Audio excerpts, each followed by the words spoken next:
So in this video, we will be talking about the 35mm single lens reflex cameras from the late 70s, or I would say early 70s to early 80s.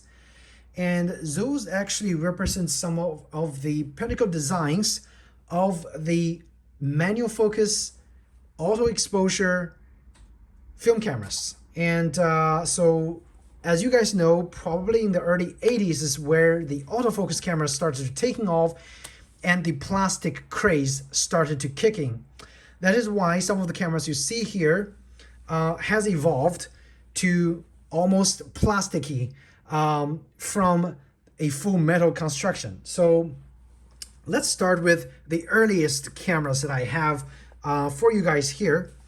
This is the Yashica Electro 35 GSN. This camera came out, I think, in the late 60s, 1968 maybe, and up. This is their later models of the rangefinder cameras. So in the 60s, really, the rangefinder cameras are like the big thing. Every manufacturer had a model of rangefinder cameras. A lot of times, those cameras features non-interchangeable lens, usually in the range of 40mm to 50mm. This one is a 45mm f1.7. It's actually a very fast prime lens, very good for general use. And this probably represents some of the better designs of the rangefinder cameras in the late 60s, where they are mass produced. We're not talking about, the best of the best, Leicas, whatever. Nope. We're just talking about a camera that every family owned. And it's one of those, rangefinder cameras. And every other manufacturer had a similar model, such as Minolta and Olympus. They all had their rangefinder cameras in the 60s. But this is not the talk of the video today. I just want to show you guys how those cameras has evolved. So if we're talking about the evolvement by years, let me lay it out for you guys. So in the early 70s, Olympus really came to the show of the single lens reflex because they want to design a camera that's super compact with very, very good optics, and that's breaking the norm of gigantic single lens reflex of the 60s and early 70s. So this camera you see here started the evolution, the Olympus OM-1. This is not even the original one. The original one is called M1, but Leica doesn't like the name, so they had an argument in court. Olympus decided to just put O, which stands for Olympus, in front of the M1. The M is the designer's name. I can't really pronounce his name, a Japanese name. But this is a camera that started the revolution of smaller single lens reflex cameras. Okay, so anything before the Olympus OM-1 is big. Gigantic full metal construction. But what Olympus wants to do is start with a very simple design concept that is compact, full-featured, professional single lens reflex. The OM-1 represents just that. This camera, it's absolutely beautiful, absolutely beautiful. And they cramped all the basic electronics, which they use for the metering of the camera, into this very compact body. And this camera is fully mechanical, okay? The only thing not mechanical is that meter, which is powered by this on and off button and a very outdated mercury button cell that they don't sell anymore. So if you want to use this camera with the built-in meter, you have to convert this camera. I think there's still some cameraman that does the conversion for the OM-1, which uses a mercury battery. When they do the conversion, they put a diopter in the camera, which converts the 1.5 volts of the current day silver oxide battery into 1.35 volt battery power requirements, or voltage requirements for the meter in this camera. Because this camera also doesn't have exposure compensation dials, so the only thing you want to compensate is going to be through the ISO dial. And this camera, again, as I said, fully mechanical. The shutter is fully mechanical. And beautiful sound, by the way, also. So let's actually change the shutter speed. And the crazy thing, and the reason they accomplished the small size is because they integrated the shutter mechanism to the front of the camera where this dial is. This is the shutter of the camera. Okay, so all the way from 100th of a second to 1 second and bulb mode. The shutter is here, very untraditional per se. So let's see. So let's hear the sound of the shutter. Okay, so very quiet. Let's use 1 second so you guys can hear it a little bit better.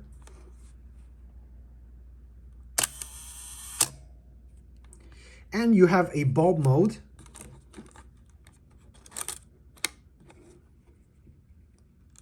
Which you press and it keeps the shutter open. And you loosen you release your shutter, the mirror goes back down. Another cool thing or professional feature is the mirror lockup for this OM-1n. OM-1. You flip this, the mirror inside actually locks up, so you can't really see it with this lens, but and you flip down, the mirror goes down. Okay. The aperture is also very untraditional. The aperture is put in the front of the lens, where usually the aperture is for the rest of the other cameras. For example, the Minolta aperture is at the normal place. This one, everything's unconventional. But also, that's the cool thing about the OM-1 is the compact size and unconventional design. This design is unconventional. However, once you use it, once you start use it, it becomes second nature. Very easy to turn shutter speeds and very easy to use apertures. The downside with the camera is if you look inside, you're not able to see any shutter speeds or aperture. You only see that little thing on the left side. You guys see that little thing? That is the meter. So when you meter for something, hopefully it moves and I'll show you guys. Let's see. When you meter for something, that meter moves and you're gonna try to get that meter in between that little tooth looking like thing inside, and it's how you're gonna get a proper exposure. If not, of course your shot is gonna be under or overexposed. Anyway, very basic, very simple. It's got shutter speeds and it's got aperture and a shutter release button. That's pretty much all you need back then for a fully mechanical camera, if you don't really need auto exposure. But for me, this camera represents the start of the evolution, but it's actually not my favorite because it's fully mechanical, it's fully manual. There is no auto exposure. For a photographer to be effective on the street, on the job, you at least want at least one kind of auto exposure, and that is when the other cameras kicks in. Okay, so after the release of the OM-1, Olympus in a few years came up with OM-2 and subsequently OM-2n. The model I have here is OM-2n, which they improved, a few different areas and just put an N at the end of the OM-2, which is also kind of the evolution of the Olympus OM series. And after this, they had the OM-3, OM-3 Ti, and OM-4 Ti. And the two cameras, or the one camera that we're not showing here, is OM-2 spot metering and program. That is the camera that came in between the 2N and the 1. The OM-2 SP added a spot metering mode for the manual exposure, as well as a program mode on top of the aperture priority mode of the OM-2 and OM-2n. So that camera kind of works like, I would say, the Minolta X-700. The X-700 had a program mode and a aperture priority mode on top of the manual exposures that they offer. And as you can see, this camera had a camera strap, and this is my current going out and take with me camera, the 2N. The reason is it's more compact compared to the later models of the Minolta that we have here, which is the Minolta X-700 and X-570. What I like about the OM-2n is it's not mechanical. Everything's controlled by electronics, so it's battery dependent. That is okay because it's a fairly reliable camera. The design concept is exactly same as the one, which with a shutter speed on the inside of or behind the lens and the aperture at the front of the lens. However, I'm using this camera majority of the time, I would say 99.9 to 100% of the time, aperture priority. So that is what this knob is for. You turn to auto, this camera meters for aperture priority. So any aperture that you put here, the camera uses a correct shutter speed, and it disregards this little ring here and uses a aperture priority mode. If you turn this camera to manual mode, it will meter and give you a meter reading in the lens, and take into consideration of both your shutter speed and your aperture. Okay, so let me see if I can actually show you guys the thing here. So you see that little plus minus, it's the exact same concept as the OM-1. I was wrong, it doesn't show you the shutter speed and aperture. The only thing it shows you is that plus minus sign, which to me is okay because again, I'm not using manual modes at all. However, the cool thing is, check this out. You turn it off, meter turns off, and that little analog thing turns off. And you turn it on, the meter starts to work. And the most magical is when you turn to auto. This dial comes up. It actually shows you the shutter speed. Again, both of those cameras, the one and the two, I'm just gonna say 1 and 2. The drawback is you cannot see the shutter speed at all in any of those cameras. You can see a shutter indicator dial here, but you cannot see the shutter speed. The aperture speed you also cannot see, but you can kind of feel like you can feel the aperture speed, because when you usually start with your aperture, you always start with the largest one. So 1.4 is usually here, and then as you go down, your shutter speed, slows down. So that's how you know, or how you're gonna get a feeling of the auto exposure that you're gonna get, whether it's gonna be a good shot or it's gonna be or it's gonna be shaky picture. Okay, so those two cameras, my biggest dislike is they don't show the shutter speed and aperture settings. And sometimes even though I'm using manual mode, I like to know my shutter speed. I like to know my aperture. And those cameras does not show you those, so which is a pity. And that is another reason why when the X700 came out, most professionals hates it, because the 700 also does not show you the shutter speed. Very frustrating, because aperture, shutter speed, they should always be shown, okay? Regardless, they should always be shown for all the cameras. As a photographer, those numbers are important, which Olympus decides to omit.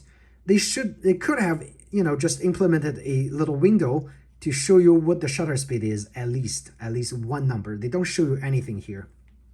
The only thing they show is a meter, which is a pity, okay?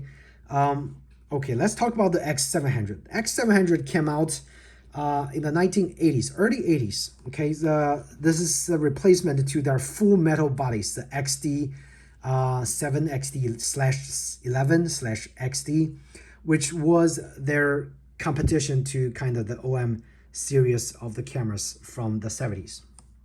In the 80s, plastic starts to get popular, and that is why this camera is so light, because the camera's top plate and bottom plate and everything else, and the front area, the top, is all plastic. The only thing metal, the only thing remains metal is the back film door, okay? So that's why this camera is actually the exact same weight as the OM-2n.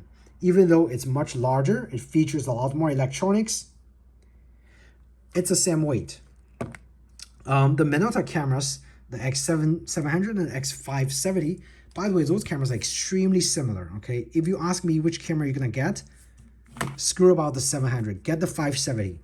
The 570 is in every way better than the 700, okay? The only thing that I don't like about the X570 compared to the 700 is there's no exposure compensation. So you have to use the ISO dial, which is not very easy to use on this camera. You have to pull it up and turn. You have to use the ISO dial for exposure compensation, which is going to be slow. But that's the only concern, only complaint I have about this camera compared to the 700. 700, again, when it came out, it's meant to be a professional model. So they pretty much built every feature possible in this camera, including a fully programmable feature here. The program feature automatically controls aperture and shutter speed, so you cannot control any of those numbers. It does it for you. Besides that, it's got the traditional aperture priority mode. You press this and you turn it to aperture priority. It's going to be same as this camera, okay? All the features are very similar for those cameras because back in the days, that's all the essential features you're going to get for a film camera, and that's pretty much all you need. Anything besides the essentials is icing on the cake. And each of those cameras have a trick up their sleeves, but also have significant drawbacks to each of those cameras. Okay, so I'm gonna tell you guys about what I like about those cameras and what I don't like about those cameras at the end. So we're just gonna go through those cameras very quickly for now. It's already 16 minutes into the film, so I'm sorry this is gonna be a long video. Now, the X700, what I really don't like is the electronics and reliability of the camera. When they came out with the X700, there was a shortage for the capacitors used in all those cameras. So anything before 700, no problem with capacitor. Anything with this camera, the camera is plagued with capacitor problems, including this one, okay? The X570, X700, all their X series of cameras in the 80s had a significant failure problem with capacitor. The capacitor blown out and they leak fluid and they fail. After a while, they have to be replaced. So that's exactly what I have to do with this X700 when I got it. When I got it, capacitor is dead, okay? I have to go buy a high quality Panasonic aluminum polymer capacitor and replace the dead one at the bottom. And the crazy thing is this camera uses two capacitors. Thank God the bottom one is the one that broke. So I replaced the bottom one, but the one on the top is very, very hard to reach, very, very hard to replace because it's put under the circuit board. So you have to disassemble everything on the top to get to that capacitor. Imagine if that one stops working. It's gonna be huge pain in the butt. You might just probably be better off buying an X570 and start brand new instead of trying to fix this camera, okay? So I would highly suggest when you, in year 2022, 2021, you go out to buy a film camera, do not buy the X700, regardless of what sellers say. Oh, it's in great working condition.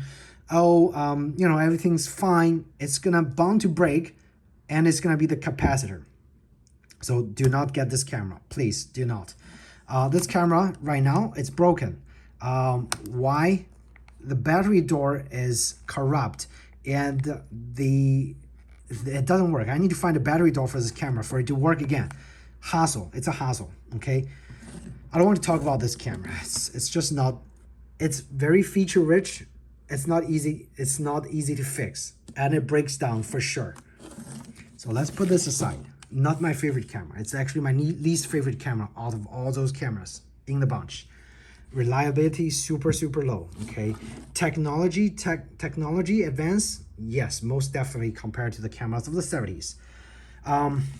So if you're in the market looking for a very comfortable, very easy to use camera, might have a capacitor problem, but very easy to fix, you should definitely give the X570 a try. The Minolta X-570 features probably all the nice features that you need to take the camera out on the street, take it with you, and start shooting right away.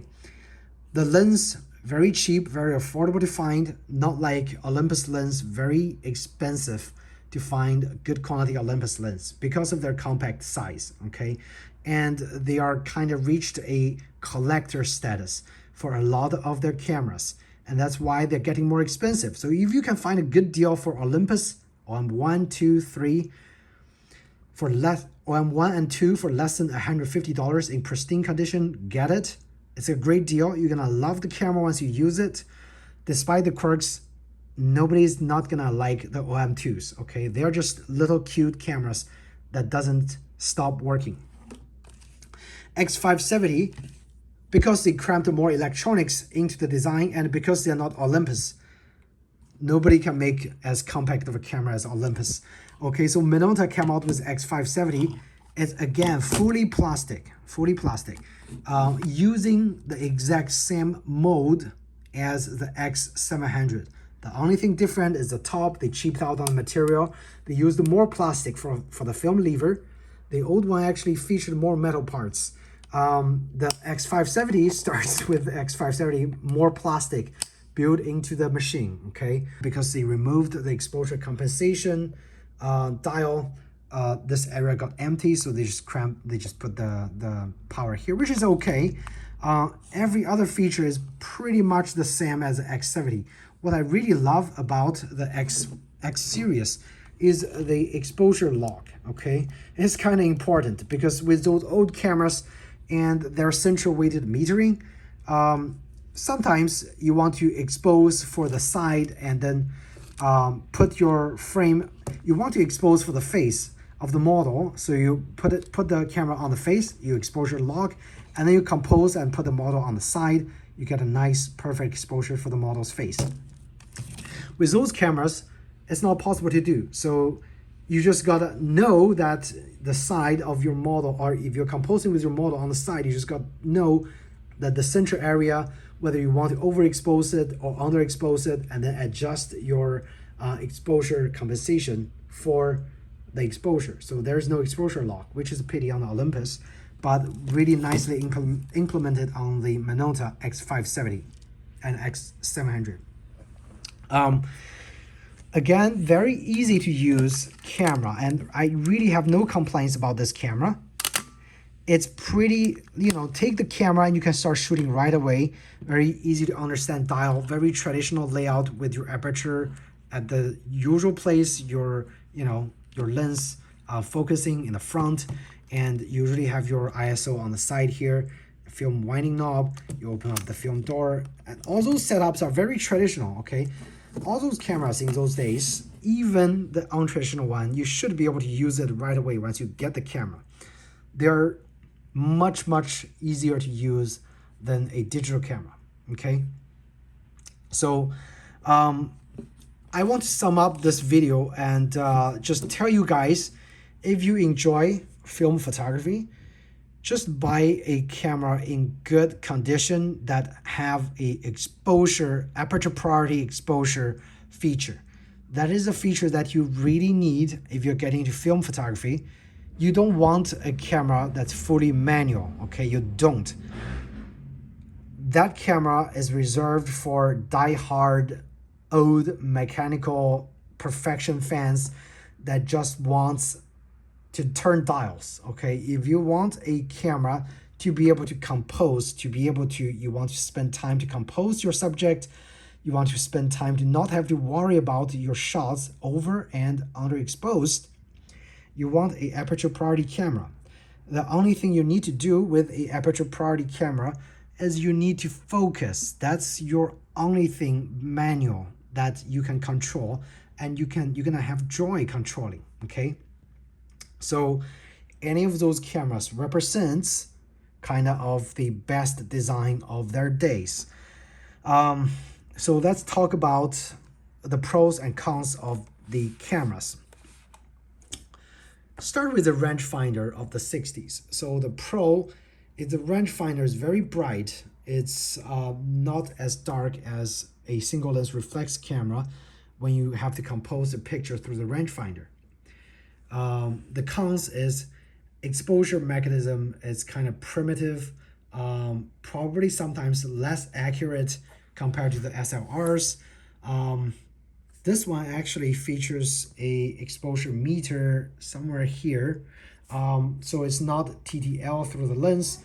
So your exposure might be slightly off when you are composing for the subject. Another downside is those rangefinder cameras, compared to the revolutionary Olympus OM-R, SLR, is their size. They are super bulky, okay? Super bulky. And in turn, a little bit more heavier, on the heavier side.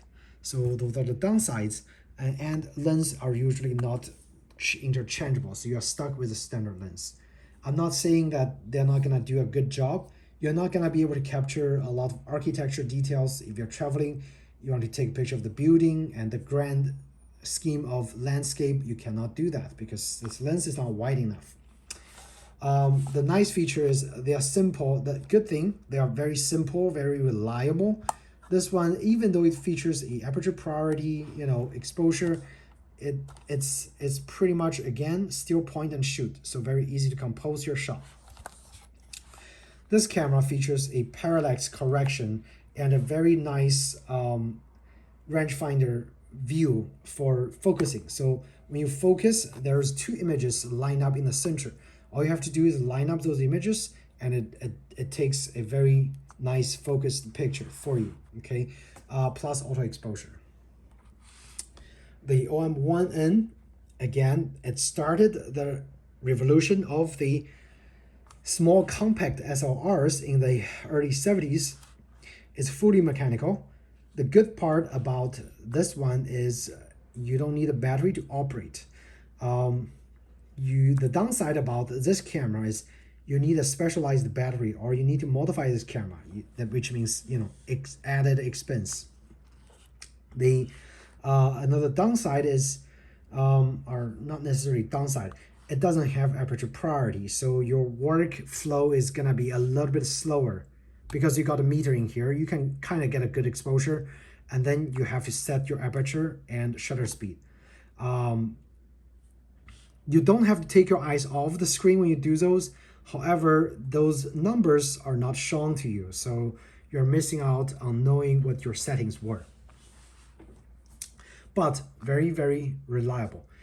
Another pitfall, I would say a major pitfall, is Olympus used some foam for the top of the prism for the OM-1 and 1N, or those cameras. You guys can see that that flaw at the bottom, that etching flaw at the bottom. That was from the foam eating up the prism in here. So what I have to do is I have to find a donor camera that uses the same prism, takes the top cover off, and I have to replace that whole prism for the camera to be in its original glory again. So that is pretty bummer. Another thing is with the removable hot shoe, the flash is very hard to mount because those hot shoes are made of old 60s plastics, 70s plastics, very brittle, very easy to break. That's why you see I have those removed. Again, I don't use flash for film cameras. I have my digital camera with high-speed flash sync and all kinds of fancy TTL flash for it. This camera just going on the street and shooting in the daytime. So I take the flash off, which saves some space as well. Extremely compact. So that's another thing to consider if you guys are looking for the OM-1n. OM-2n, again, right now is my favorite of the bunch because of its compact size and aperture priority mode. The downside is it does not have auto exposure lock, so composition requires a little more experience. If you know your settings, if you know the subject is going to be exposed properly, you use the exposure compensation dial to quickly do that, which is a very good feature of the OM-2n. They at least put something here to fix for something that they don't have. Downside, again, is you cannot see the exposure, the aperture settings, and the shutter speed in this camera when you are taking pictures. Kind of takes away from the fun of shooting and knowing your numbers. However, the aperture priority is going to take care of the auto exposure for you, so you don't really have to worry much.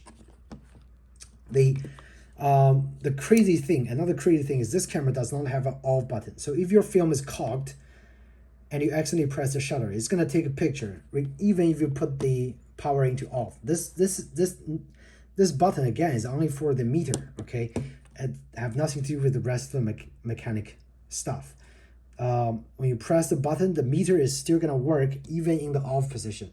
It just doesn't turn on that little metering. It's gonna meter and it's gonna do a correct exposure. So the camera is always on, which kind of telling you that the Olympus wants you to be always ready for the next shot. Okay, so you could see this as a plus or a minus where it doesn't have the off button. The camera's always on. The way to avoid accidentally pressing it is after you take a picture, do not advance the lever. The shutter is going to be at the locked position. Again, I love this camera. Okay, it's small, it's compact.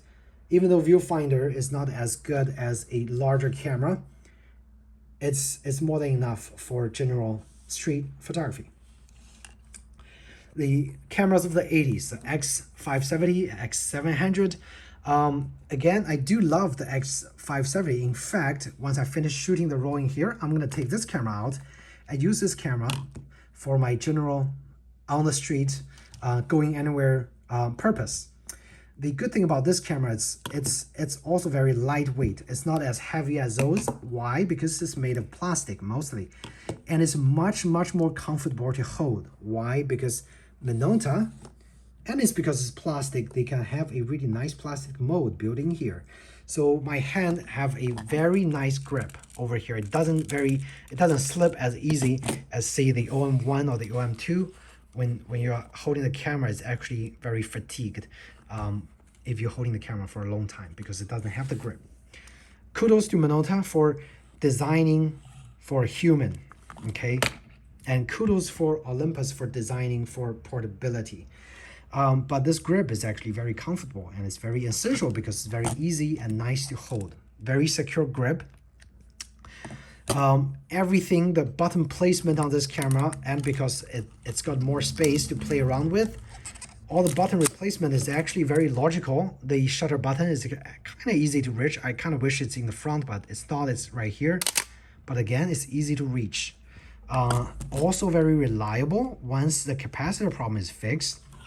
And you got a auto exposure lock, which I actually use quite a lot for old manual cameras to compose for the subject.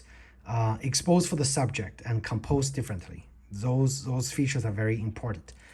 What you miss is super professional feature like mirror lockup for macro photography, or if you're in the studio that you have specialized applications, this does not have mirror lockup, which is a pity. And also you cannot do multiple exposures. You can probably make do with some with some weird thing like holding down some buttons, film advanced buttons, and try to pull the lever, whatever. You can do that, but again, it's not designed to optimize for multiple exposures.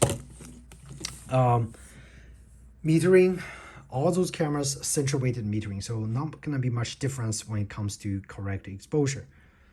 That camera is got a external meter, so your metering is gonna be slightly different for a rangefinder camera.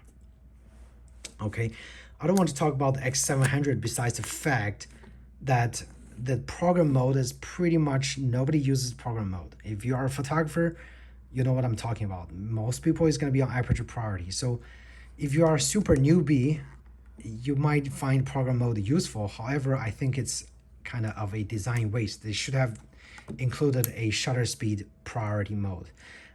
Instead, they put a program mode, which I think it's a marketing thing. Anyway, this camera's reliability is much lower than any of those other cameras. And if the capacitor goes bad, you have to replace two, and the one on the top is very time consuming and intense work. Most people would probably just be better off go out and buy a new X-570. And that sums up this super long video. I'm sorry I talked a lot about those film cameras only because I just recently got back into film photography and I want to share again my experience with those cameras. So if you're in the market for one of those cameras, you're thinking about buying one of those, I can recommend every other camera except the X-700. Things to look out for this camera, it's gonna be very hard to find a good copy in good condition. A lot of those cameras is gonna have problems with lens having fog and haze and mold. Same with the rangefinder, and also those plastics very brittle. So as you can see, mine actually cracked over here. and the internals are gonna be very outdated.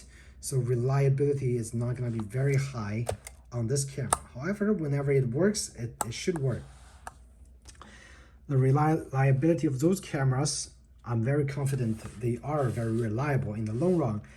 With OM-1 and OM-2, you really have to be careful of the prism problem with that foam. So once you buy the camera, if your viewfinder is perfect, there's no weird looking color discoloration or anything else, you should definitely remove the top plate, go find a service provider that can do that, or just do it yourself with some proper tools. Very easy to do actually. Remove the top plate, get those foams removed from the camera to prevent it from further damaging your prism. That is the only thing about this camera that I would say you guys have to be careful of. Another thing is you need a specialized battery, which they don't make anymore for the meter. So I would also suggest get a handheld meter for this camera if you're gonna use them as a combination, because the meter is gonna be a costly fix as well. OM-2n, best camera to get if you're looking for portability and compact size and beautiful design, very logical design as well. If you don't mind the untraditional setup, if you use your digital cameras a lot, like older digital cameras which still had aperture ring, you're gonna have trouble, you know, readjusting to this camera. So if you're a newbie, if you're new to film photography, get this camera and you're gonna enjoy it quite a lot, I would say. Nobody's gonna hate this camera. One issue, again, it's the same thing with the prism, the OM-2, OM-1, OM-2n, OM-1n, all have this issue with the prism gets chemically damaged by the foam they used for the top, which releases chemical fumes that damages the prism. So check that when you buy it. X570 used, there are abundant X570 used for very, very good price, usually less than $100. With a kit lens that's very fast as well. So again, I would probably say if you don't know much about cameras, get a camera, get an X570 that shutter fires and it advances, and you should have a good camera ready to go. Okay, this camera is probably your safest bet when it comes to getting into film photography. Okay, X700, please do not buy this camera. This camera is very problematic. Even though it looks very similar to X570, I so regret getting this camera. I got it locally from a guy. I bought it for $50. He said it's a good camera. Last time he used it, it was fine, but obviously this camera had lots of problems. He just lied to me, which I was really upset about. Get the X570 if you can, and avoid the X700 is my advice. And in terms of films, the films are getting more expensive for sure. So the 400 is already over $10 per roll, and I usually like to shoot 36 exposure rolls. And so unless you have a lot of money to do this as a hobby, a digital camera is probably gonna be your best bet in recording important memories.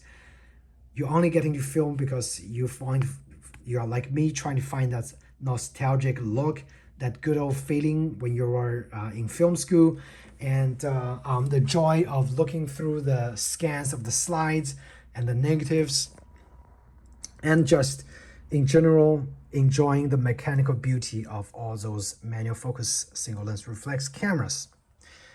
So if you guys have any questions about any of those cameras, feel free to ask me in the comment section down below. It's a long video, I'm sorry, but I think it would definitely help you when it comes to buying a proper, usable film camera, okay? Thanks again for watching, and I'll see you guys in the next video. Take care.